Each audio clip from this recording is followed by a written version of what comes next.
how do you define success and quantify those results? And along those lines, how do you communicate that value to your customers? That's a great question. I think how we define success has changed, I think, when it comes to one-on-one coaching. I think we used to think that the more coaching clients we had, the more successful we are.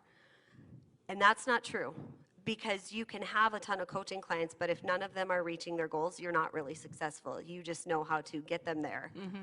And for us, the definition of success, yes, as a business, you need to have the financial aspect, but when it really comes down to the passion of what we do and why we do it, success for us is watching a coaching client being able to go towards their goals and achieve them, and at the same time, especially when they have struggled with self-confidence, be able to come back to us and say, hey, I'm good now.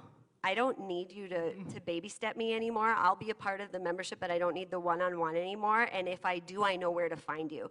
Because some people get to that point and then they completely stop talking to us because they're scared to tell us. That's not growth. Not in the character development that we teach. And so for us, that is one way to define success on that aspect. Does that help, or was there more question to that?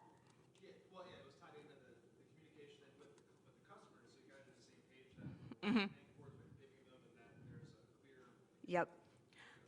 Mm-hmm. Yep.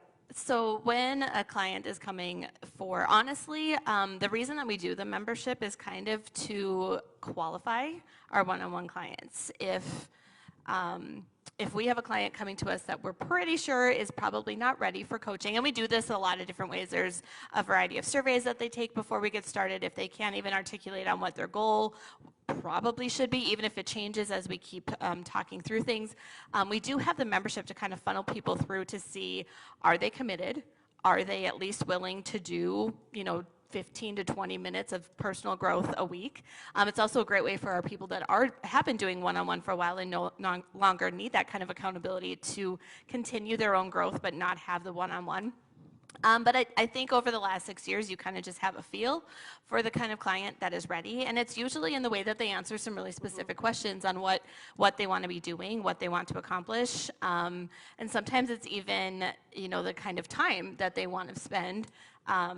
So yeah, it's really individual, but kind of I think when you're in this industry, it starts to become a feel and you kind of know.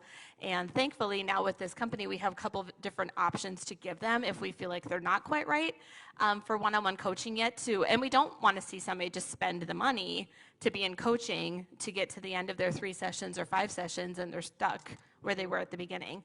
And I think that's an ethical thing for us as coaches, that we don't coach that way. Mm-hmm. And I think that helps us figure out whether it's an individual client. But honestly, as RAYMA Team, we do focus a little bit more on the group environment than the one-on-one. Because all of our group environments have a monthly call that's just a Q&A call where they can hop on the video on Zoom and get their questions answered in that fashion without having to be one-on-one, but yet you kind of are one-on-one. Mm-hmm. And there's even times in the membership where somebody will type a question in our community board and we'll say, please bring this online because we want to talk to you about it. Mm-hmm.